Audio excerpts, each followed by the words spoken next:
மசாலா கொஞ்சம் கூட உதிராமல் நல்ல காரசாரமான மீன் வறுவல் என்னோட ஸ்டைலில் பார்த்துருவோமா. அதுக்கு மிக்ஸி ஜாரில் 1 டேபிள் ஸ்பூன் மிளகு, 1 டேபிள் ஸ்பூன் சீரகம், கூடவே 1 டேபிள் ஸ்பூன் சோம்பு சேர்த்துட்டு நல்லா கொரன்னு அரைச்சி தனியாக எடுத்துக்கலாம்.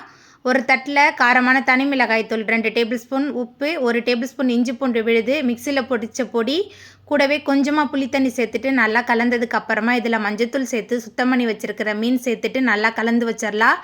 நம்ம சேர்த்த மீன் மசாலா ரெண்டுமே நல்லா ஒட்டி பிடிச்சதுக்கப்புறமா அரை மணி நேரத்துக்கு நல்லா ஊற வச்சிடலாம்.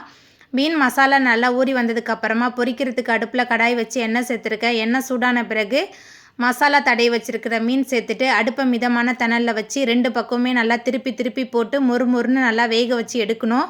அப்போ ரொம்ப சூப்பராக இருக்கும். மீன் பொரிக்கும் போது அடுப்பு மிதமான தணலில் தான் இருக்கும்.